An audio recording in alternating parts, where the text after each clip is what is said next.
কি পরিমাণ পাশবিকতা চলছে, কবর থেকে লাশ তুলে পুড়িয়ে দিচ্ছে নানান জায়গায়। কালকে একজন আমাকে দেখালো যে কবর থেকে মানে এইসব বিভিন্ন পীরতন্ত্র বা এগুলার যে খাদেম টাদেম আসে, শিবিরের ছেলেরা এদের চোখ তুলে ফেলছে কোথাও, হ্যাঁ, রক কেটে দিচ্ছে, তারপর আগুনে জ্বালিয়ে দিচ্ছে।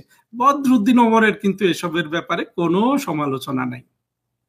এই জায়গায় হলো যে এই যে একটা লোক 94 বছর বাঁচলো, সারা জীবন ঘৃণা বুকে নিয়ে বেঁচে থাকলো, ঘৃণাটা কার বিরুদ্ধে?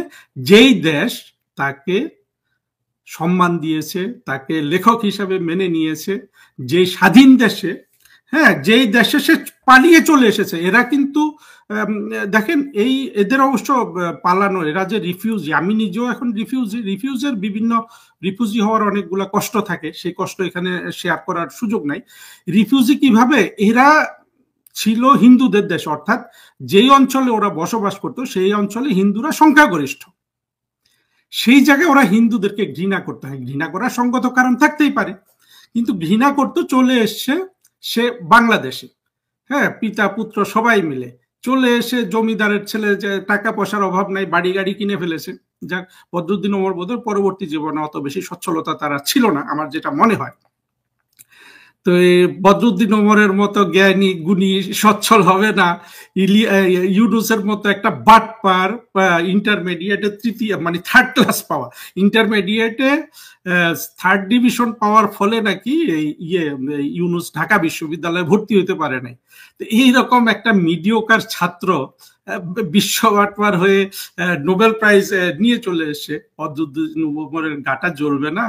এই জ্বলার কারণে কিন্তু বদরুদ্দিন ওমর গালিগালাজ করতো। আর ইউনুসকে গালিগালাজ করতে হলে তো কারণের অভাব নাই। ইউনুস তো ছোটবেলা থেকে বিশ্ব বাটপার, সে সব সময় দরিদ্রদের এক্সপ্লয়েট করে তার জীবনে উপরে উঠেছে। এই দরিদ্র এক্সপ্লয়েট করার একটা জায়গা কি?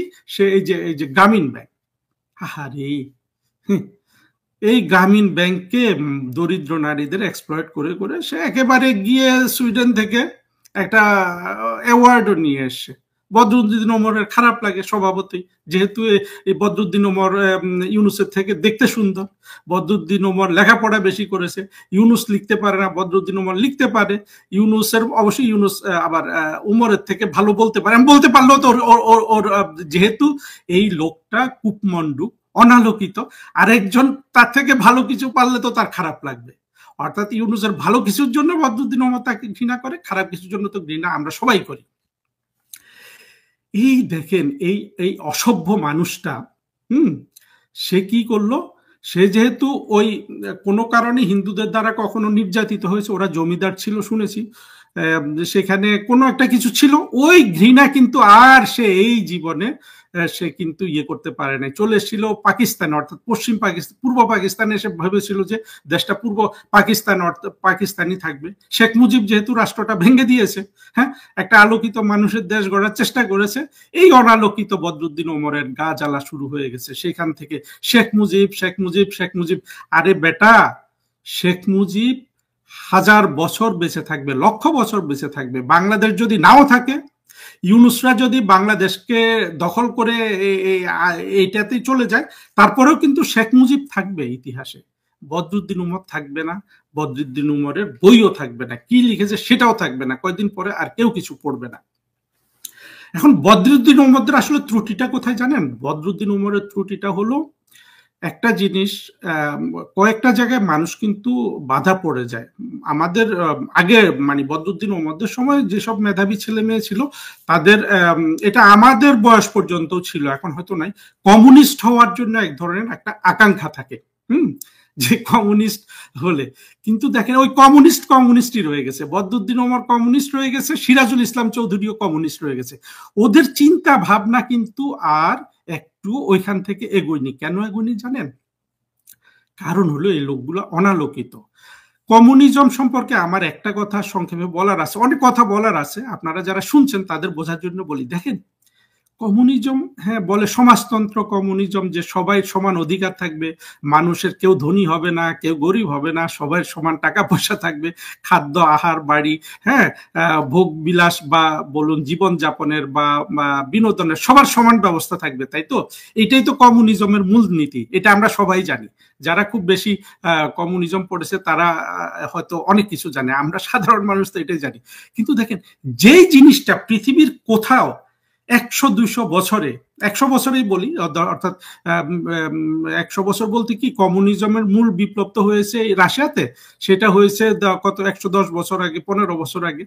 তো এই এই 1 শতাব্দী, সোয়া শতাব্দী ধরে যে জিনিসটা পৃথিবীর কোথাও প্রয়োগ করা গেল না, হ্যাঁ, সোভিয়েত রাশিয়ার মতো একটা রাষ্ট্র অনেক পিছিয়ে গেল কমিউনিজম কায়েম করে। এমনই পিছিয়ে গেল যে রাষ্ট্রটাকে পরে সাম্রাজ্যবাদীরা ভেঙে দিতে পারলো। হ্যাঁ, আপনি কিউবাতে আপনি সমাজতন্ত্র কায়েম করেছেন, ভালো, অনেক শুনি যে সবার জন্য একটা অ্যাপার্টমেন্ট আছে, সবার জন্য একটা ডাক্তার আছে, ইত্যাদি ইত্যাদি আছে। কিন্তু দেখেন, ওই কিউবানরা সাঁতার কেটে চলে যায় আমেরিকাতে। হ্যাঁ, একেবারে ওই যে ওইখানে কিউবান বেই আর কি যেন আছে, ওই যে ফ্লোরিডার ওই জায়গায়, ওই উপসাগর, ওইখান দিয়ে সাঁতার কেটে চলে যায়। কমিউনিজম ওদের ভালো লাগে না। উত্তর কোরিয়ার কি অবস্থা আপনি দেখেন। হ্যাঁ, তারা বেসিক কিছু নিশ্চিত করে, কিন্তু এই যে চীনের কি অবস্থা দেখেন, চীন আজকে ধনী হয়েছে কেন? কমিউনিজমের অনেকগুলা জিনিস ছাড় দিয়ে ওরা মানে রাজনীতিটা কমিউনিজম করেছে আর অর্থনীতিটা করেছে সাম্রাজ্যবাদীদের। তাহলে লাভ কি হলো? এটা জগা খিচুড়ি জিনিস না? অর্থাৎ কমিউনিজম এমন একটা জিনিস, কাগজে খুবই ভালো, কিন্তু এটা প্রয়োগ করা যায় না। কেন প্রয়োগ করা যায় না জানেন? মানুষ হলো তো আসলে, মানুষকে আমরা ভাবি যে মনুষ্যত্ব ইত্যাদি, মানুষ হলো প্রাণী জগতের আরেকটা প্রাণী, এবং প্রাণী জগতের সবচেয়ে খারাপ প্রাণীটা মানুষ। কিভাবে জানেন? অন্য পশু পাখি দেখবেন, সে যদি দিনের আহারটা দিনে পায়, সে কিন্তু ওই আর চিন্তা করে না, ওই দিন সে সবচেয়ে সুখী জীবন যাপন করে একদিনের আহার। মানুষ কি একদিনের আহার পেলে সবচেয়ে সুখী জীবন যাপন করে? করে না। কেন করে না জানেন?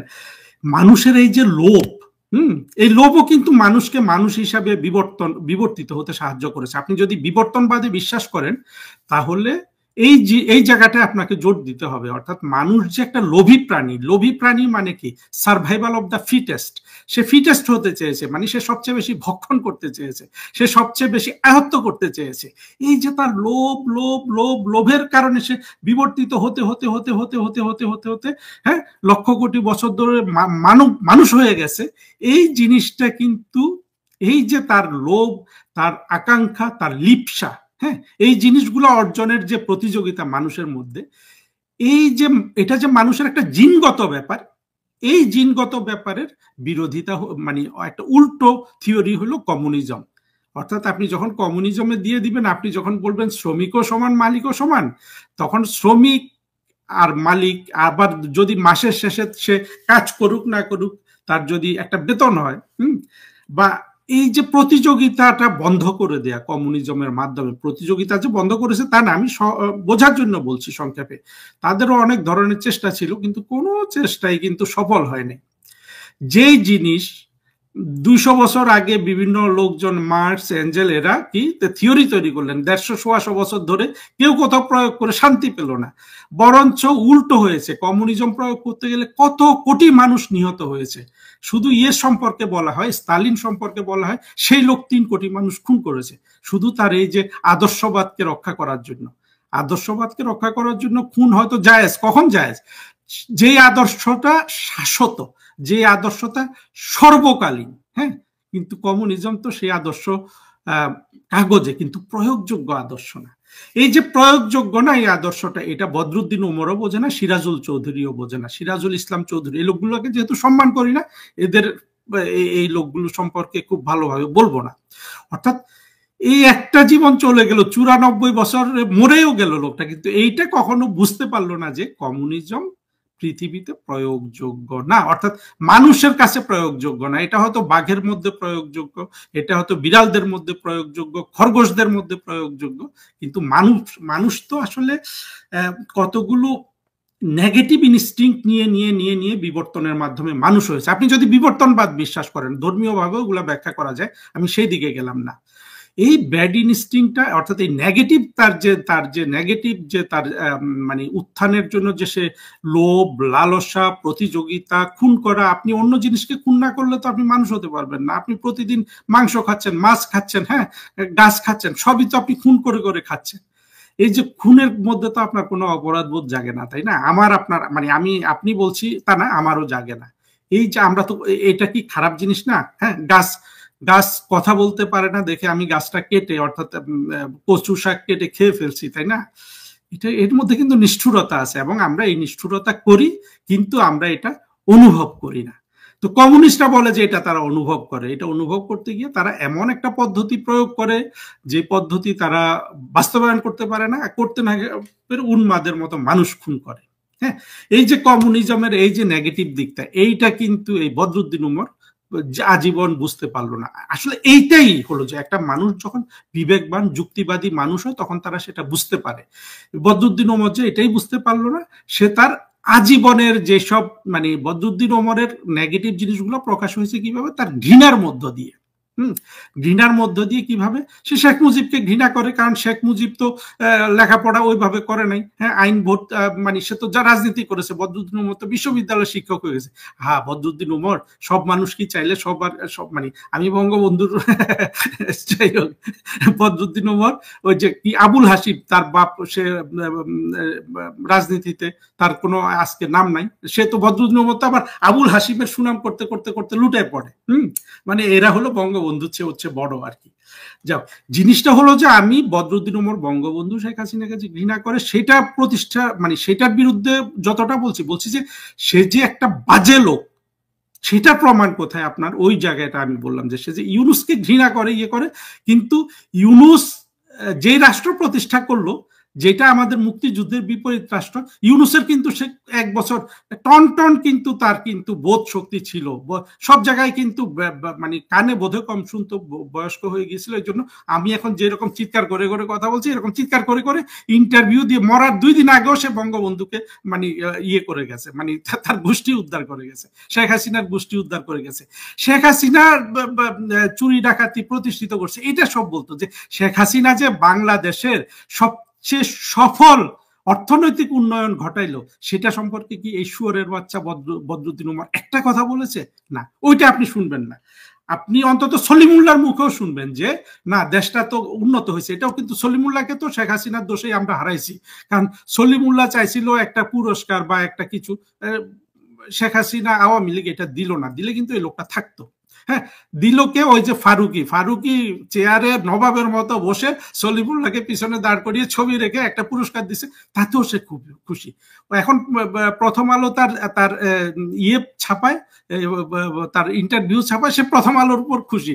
আগে কিন্তু গালাগালি করতো। যাই হোক, এই সলিমুল্লাহদের মতো লোকজনকে আপনারা কিনবেন। আমি আওয়ামী লীগকে পরামর্শ দিচ্ছি, কেন কিনবেন জানেন? আপনাদের মধ্যে তো একটা লোক নাই যে কথা বলতে পারে, সলিমুল্লাহকে দিয়ে কথা বলাইতেন, সেটা আপনারা করলেন না। হ্যাঁ, তারপরও প্রধানমন্ত্রী শেখ হাসিনার যে গুণগান আছে সেটা নিয়ে বদরুদ্দিন উমর কোনোদিন একটা কথা বলে নাই। সমালোচনা তো আমিও করছি, কিন্তু এই যে একটা মানুষ দিনে 18 ঘন্টা 24 ঘন্টা হ্যাঁ কাজ করে এত অথর্ব মন্ত্রী টন্ত্রীর সত্ত্বেও দেশটাকে এত উন্নতি করলো, এবং যেটা দেখেন আজকে আপনারা বলেন এই যে ফক্টরেট, হ্যাঁ, এই ফক্টরেট গুলা কি করলো? বাংলাদেশটাকে 1 বছরের মধ্যে ধ্বংস করে দিছে না? আজকে বাংলাদেশের মানে কবরেও একটা মানুষের শান্তি নাই। কি পরিমাণ ঘৃণা আজকে! এই যে মানে ঘৃণাটা আমরা এখন, ঘৃণা তো ছিলই, কিন্তু শেখ হাসিনার সময় তো এই ঘৃণা দেখানো সাহস ছিল না কারো। আজকে ইউনুসকে পেয়ে সবাই তার ঘৃণাটা দেখিয়ে দিচ্ছে। কি রকম দেখেন, নুরাল লোকটা মারা গেছে, তাও সেখানে লিখছে নুরাল পাগলা। আরে ভাই, একটা মানুষ মারা গেছে, তাকে তো কিছু মানুষ অনুসরণ করতো। হ্যাঁ, সে যাই দাবি করুক, সেটা কি জানেন? এই এই যে নুরাল যিনি, তার যে লাশকে তার যারা তুলে পুড়িয়ে ফেললো, এই 2 পক্ষের মধ্যে জানেন আপনি মনে করেন যে এদের বিশ্বাসের কোনো পার্থক্য নাই। নুরাল যা বিশ্বাস করে এই লোকগুলাও তাই বিশ্বাস করে। নুরাল আল্লাহ বিশ্বাস করে, নবী বিশ্বাস করে, এই লোকগুলাও আল্লাহ নবীতে বিশ্বাস করে। তারপরে তাদের মধ্যে এত ঘৃণা কেন? একজন আরেকজনকে মেরে ফেলা। এটাও কিন্তু সার্ভাইভাল অফ দ্য ফিটেস্ট। কারণ নুরাল যদি খাবার পায়, এরা খাবার পাবে না। হ্যাঁ, এরা খাবার পেলে নুরাল খাবার পাবে না। এই জন্য কিন্তু এত ঘৃণা। আর ঘৃণা কখন হয়? ঘৃণাটা হয় অনালোকিত মানুষের ক্ষেত্রে। আমারও ঘৃণা আছে, কিন্তু আমি ঘৃণা সম্পর্কে সচেতন। এই আপনি যখন আপনার ঘৃণা সম্পর্কে সচেতন হতে পারবেন, আপনি আলোর পথে আসলেন। হ্যাঁ, বদরুদ্দিন ওমর কিন্তু মরে গেল, আলোর পথে আসতে পারলো না। বদরুদ্দিন ওমর সম্পর্কে তো সবাই সবকিছু জানে, কিন্তু বেশি কিছু বলবো না। কিন্তু দেখেন, এই একটা লোক, সে ওই যে আসাদুজ্জামান নূরের ওইখানে গিয়ে, আর নূর তো সবাইকে, মানে এরাও ব্যবসা বাণিজ্য করতে পারলে ওই ইন্টারভিউ নেওয়া শুরু করছে। অবশ্যই ইন্টারভিউ নেওয়াতে সুবিধা হলো, সারা বাংলাদেশ জানলো যে একটা ডিক্লেয়ার্ড নাস্তিক। একটা মৌলবী কি তার বিরুদ্ধে তাকে পিছন দিয়ে সে গর্দান কাটতে চাইছে? চায় না। কারণ হলো কি, বদরুদ্দিন ওমর আর মোল্লারা কিন্তু একই জাত, অর্থাৎ এরা সবাই ঘৃণা পোষণ করে কার বিরুদ্ধে? আমাদের মুক্তিযুদ্ধের বাংলাদেশকে এবং হিন্দুদেরকে, ভারতকে, এই তিনটা জিনিসকে এরা ঘৃণা করে। ফলে এদের এই ঘৃণার মিল থাকাতে একটা মৌলবী কিন্তু এই বদরুদ্দিন ওমরের আপনার গলা কাটতে আসে নাই পেছন থেকে। অর্থাৎ নাস্তিকদেরকেও তো গলা সামনের দিক দিয়ে কাটার নিয়ম না, কাটতে হবে পিছন দিয়ে। আপনি দেখেন নাই জাফর ইকবালকে পেছন থেকে কর্তন করছে, অথচ জাফর ইকবাল বারবার বলতেছে আমি কোনোদিন ইসলাম ধর্ম সম্পর্কে একটা বাজে কথা বলি নাই, কোনোদিন কেউ প্রমাণ করতে পারবে না যে আমি নাস্তিক, কোথাও আমি আমার নাস্তিকতা প্রকাশিত হয়েছে। তারপরেও কিন্তু ওই জাফর ইকবাল যেহেতু বাংলাদেশকে ভালোবাসে, মুক্তিযুদ্ধের চেতনাকে ভালোবাসে, বঙ্গবন্ধুকে ভালোবাসে, ওই জাফর ইকবালের গলাটা পিছন দিয়ে গিয়ে কেটে দিতে হবে। বদরুদ্দিন ওমর যেহেতু বঙ্গবন্ধুকে ঘৃণা করে, বাংলাদেশকে ঘৃণা করে, মোল্লাদের সাথে তার তার আদর্শিক একটা মিল আছে, যে কমন ঘৃণা, বঙ্গবন্ধু ঘৃণা, বাংলাদেশ ঘৃণা, ভারত ঘৃণা, হিন্দু ঘৃণা। এই কয়টা জিনিস করার জন্য ওরা কিন্তু ওই বদরুদ্দিন ওমর ডিক্লেয়ার দা নাস্তিক হওয়া সত্ত্বেও তার কিন্তু পেছন থেকে গিয়ে আপনি গর্দান কাটবেন না। তাহলে এই গর্দান কর্তনকারীদেরও দেখেন নৈতিকতা কিন্তু বিভক্ত। হ্যাঁ, তার অর্থাৎ সেও কিন্তু চতুর, সে ভেস্তে যাবে চাতুর্যের মাধ্যমে। সে সে মানে নৈতিকতার মাধ্যমে, মানে সমান ইয়ে করে কিন্তু সে ভেস্তে যাবে না।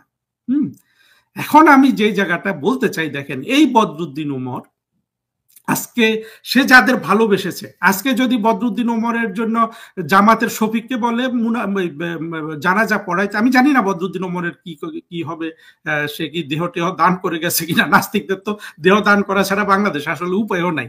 কারণ হলো যে বদরুদ্দিন ওমর যদি আজকে যদি মুক্তিযুদ্ধের পক্ষের একজন নাস্তিক হতো, বদরুদ্দিন ওমরের বাড়ি ঘর সব এখন যে অবস্থা, তার 14 গোষ্ঠীকে পড়াই দিত না। না, এখন কিন্তু ওই শফিকটা একে পড়াবে না, কারণ এ তো একই দলের।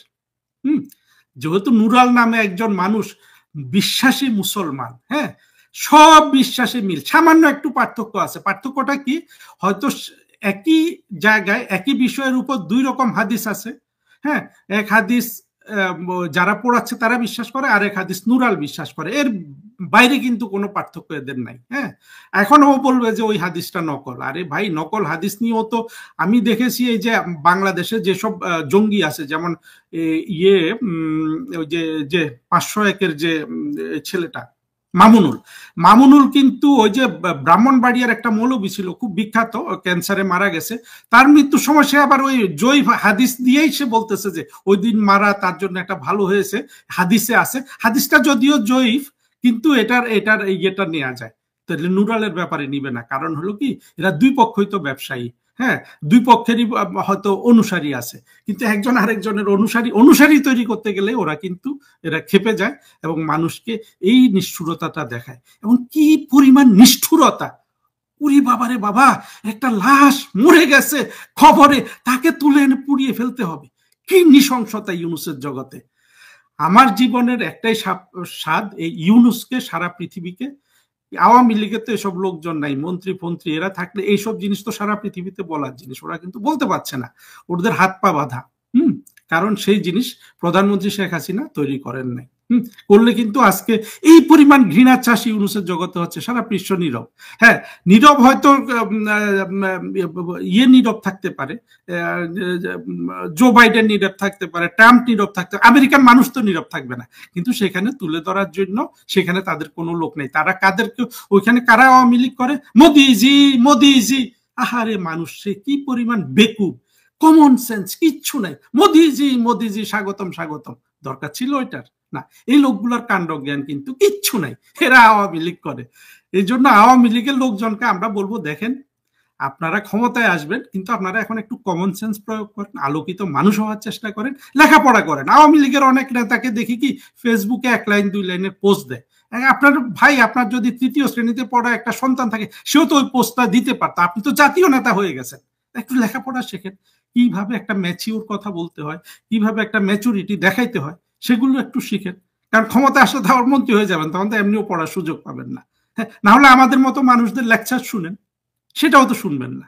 আপনাদের খালি, আপনাদের অবশ্য নেগেটিভ জিনিসগুলো এখন বলবো না, ক্ষমতায় যখন আসবেন তখন থেকে আপনাদেরকে ঝাড়া শুরু করব। এখন বদউমরের জায়গায় থাকি। দেখেন, এই বদরুদ্দিন উমর কাদেরকে ভালোবেসেছে? জামাতকে ভালোবেসেছে, মোল্লাদের ভালোবেসেছে, হ্যাঁ, হিন্দুদের ঘৃণা করেছে, ভারতকে ঘৃণা করেছে। কিন্তু ওর দুর্ভাগ্যটা কোথায় জানেন? যাদেরকে সে আজকে ভালোবেসেছে, শফিক জানাজার নামাজ, জানাজা পড়াইতে বললে পড়াবে, যেহেতু একই চিনে, কিন্তু গোপনে যে দোয়াটা শফিক করবে যে হ্যাঁ এই নাস্তিক ছিল, সে যেন জাহান্নামে তার তার শাস্তিটা পায়, আল্লাহ তুমি এটা নিশ্চিত করো। এক বদরুদ্দিন ওমর যাদের ভালোবেসেছে, আমি আপনাদেরকে, আপনারাও বুঝবেন, একটা লোক কিন্তু আজকে বদরুদ্দিন ওমরের জন্য, বেহেশতের জন্য দোয়া করবে না, সবাই কিন্তু তার দোজখের জন্য দোয়া করবে। কারণ নাস্তিকের জন্য, হিন্দুর জন্য তো মেজরিটি বিশ্বাস করে যে দোয়া করা যাবে না, ঠিক না? দেখেন কি পরিমাণ দুর্ভাগ্য, একটা লোক সারা জীবন এমন কিছু জিনিসকে ভালোবাসলো, যার মৃত্যুর পরে ওই ভালোবাসার মানুষগুলো তার জন্য ভালো কথা বলার তাদের অন্তর থেকে আসবে না, আসার সুযোগ নাই। সে তো ঘৃণা, দুই পক্ষই তো ঘৃণা ঘৃণা ঘৃণা ঘৃণা দিয়ে পৃথিবীকে জয় করতে চেয়েছে। বদরুদ্দিন ওমর একটা অন্ধকারচ্ছন্ন মানুষ, লেখাপড়া জানে, লিখতে পারে, কিন্তু অন্তর যেহেতু আলোকিত হয় নাই, ওই শফিকেরও তো অন্তর অনালোকিত। দুইজন আবার দুইজনকে প্রকাশ্যে ইয়ে করলো, কিন্তু পেছনে তো ঠিকই ঘৃণা করে, কারণ ওর বিশ্বাসের সাথে তো এর বিশ্বাস যায় না। আজকে বদরুদ্দিন ওমর যাদেরকে ভালোবেসেছে, তারা সবাই কিন্তু সে যাতে জাহান্নামে চলে যায় সেই দোয়াটাই কিন্তু করছে। আর আর তারা পিকচারাইজ করছে তাদের ইয়েতে কি, যে মুহূর্তে বদরুদ্দিন ওমরকে কবর দিবে, আমার ধারণা কবরই দিবে, বা যাই করুক, কবর তো ইয়ে না। আমরা ওই যে আব্দুর রাজ্জাক বিন ইউসুফের ওয়াজ থেকে আপনার, আমি এমনি জানি, মানে আমার কথায় তো আর আপনারা মানবেন না, আমি ইসলাম যতটা জানি সেটা সম্পর্কে আব্দুর রাজ্জাক বিন ইউসুফেরটা মানেন। ওই যে যেখানেই থাকুক, তার লাশ যদি মানে কঙ্কালও বানিয়ে ফেলে, ওইটাই তার কবর।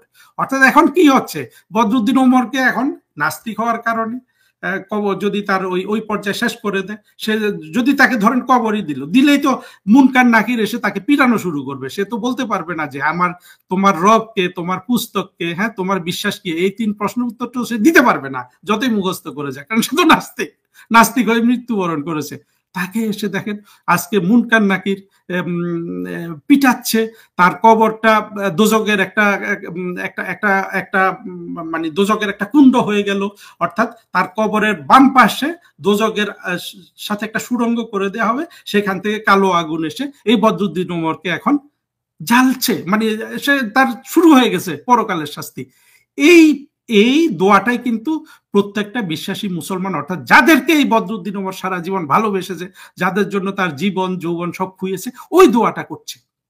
আপনি কি চিন্তা করতে পারেন কি পরিমাণ দুর্ভাগা হইলে একটা লোক, হ্যাঁ, যাদেরকে ভালোবেসেছে তারা আজকে ওই পিকচারাইজেশনটা করছে, মনে মনে দেখছে যে বদরুদ্দিন ওমরকে কবরে শোয়ালো, তার কবরের ডান পাশ থেকে একটা সুড়ঙ্গ তৈরি, বা বাম পাশ থেকে, ডান পাশ থেকে সুড়ঙ্গটা তৈরি হয় বেহেশতের সাথে সংযোগ করার জন্য, বাম পাশ থেকে সুড়ঙ্গ হবে, কালো আগুন এসে তাকে যে মুহূর্তে মুনকার নাকির প্রশ্ন করে গেল। অবশ্য এসব নিয়ে এসব বিভিন্ন হাদিসে এগুলার বিভিন্ন জিনিস আছে। এটা সাধারণত পার্সিয়ান বিশ্বাস থেকে ইসলাম ধর্মের বিশ্বাসের সাথে এটার মিল আছে, যে কবরে মুনকার নাকির এসে প্রশ্ন করবে। লোহার মানে একটা মুনকার এবং নাকিরের একজন হইলেন অন্ধ, একজন হইলেন বধির, অর্থাৎ একজন কানে শুনে না, একজন চোখে দেখে না। হ্যাঁ, কারণ হইলো যে যখন পিটানোর সময় ওই যে মুনকার যে অন্ধ, সে পিটানোর সময় ওই যে আপনার সে যে রাইডিং করবে, অর্থাৎ কষ্ট পাবে, এটা দেখলে তো আর পিটাইতে পারবে না, এই জন্য সে অন্ধ। আরেকজন বধির ওই যে পিটানোর সময় যে আপনার চিল্লাচিল্লি করলে, কান্নাকাটি করলে, অবশ্য এই যাই হোক, অন্য কথা বলতে গিয়ে বললাম না, এই ওই অন্ধ ফেরেশতা মানে বধির ফেরেশতা তখন পিটাইতে থাকবে। অর্থাৎ একজন যদি যে অন্ধ মুনকার নাকিরের দুইটার কোনটা অন্ধ কোনটা বধির এই মুহূর্তে স্মরণ করতে পারছি না দেখে আমি আমার জীবনে মিথ্যা কথা বলে কোনো জায়গায় আমি করতে চাই না, সুতরাং আমি ওইটাই ধরে নিচ্ছি। মানে দেখেন পিটানোটা কন্টিনিউয়াস থাকবে। এই বদরুদ্দিন উমরকে পিটানো শুরু হয়ে গেছে যদি ওকে কবরে দেওয়া হয়। অর্থাৎ মুনকার যদি অন্ধ হয় তাহলে মুনকার ও যে অন্ধ হয় তাহলে ওই তার দেখে যখন, অর্থাৎ পিটানিটা চলতেই থাকবে। অন্ধ যে সে তো দেখবে না তার এই যে মানে পিটানিতে তার কি কষ্ট হচ্ছে, হ্যাঁ, কিন্তু যে বধির সে দেখবে, দেখে সে যদি মনে হয় যে না কষ্ট পাচ্ছে এখন পিটাবো না, অন্ধটা পিটাবে। হ্যাঁ, তারপরে বধিরটা যখন পিটানো বন্ধ হয়ে যাবে, কারণ সে তো দেখছে যে কি কষ্ট পাচ্ছে, তখন সে হলে অন্ধটা তখন পিটাবে। এইভাবে কিন্তু কিয়ামত পর্যন্ত এই বদরুদ্দিন উমরকে পিটিয়ে একেবারে আপনার তোলা হবে, এই হাসরের মাঠে তোলা হবে, কারণ সে তো নাস্তিক, সে তো ঘোষণা দিয়ে গেছে। হ্যাঁ, আর এই বদরুদ্দিন উমর আর অলরেডি সে দোজকের আগুনে জ্বলতেছে, কবর হয়ে যায় একটা মানে একজন নেককার বান্দার কবর হয়ে যায় একটা ভেস্তের বাগিচা, আর দোজকের এক অগ্নিকুণ্ড হয়ে যায় যখন এসে মারা যায়। তো এই অবস্থা। এই যে আমি জিনিসটা বললাম, যাদেরকে বদরুদ্দিন উমর ভালোবেসেছে, এই বাংলাদেশের মোল্লা শ্রেণী, জামাত, বিএনপি, হেফাজত, এরা কিন্তু আজকে এই পিকচারাইজেশনটা করছে বদরুদ্দিন উমরকে নিয়ে। কেমন সৌভাগ্যবান বদরুদ্দিন উমর এখন আমাকে বলুন।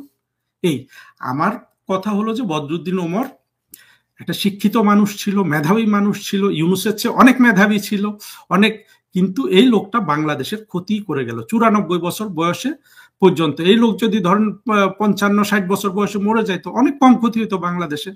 এইরকম আমার আরেকটা লোককে দেখে মনে হইতো যে আমি ছোটবেলায় যখন সে উপরাষ্ট্রপতি মওদুদ আহমেদ সাহেবকে আমি এত খারাপ লোক মনে করি না বদরুদ্দিন উমরের মতো, কিন্তু দেখা গেল আমি বৃদ্ধ হয়ে গেলাম, মওদুদ আহমেদ তখনও মন্ত্রী হয়।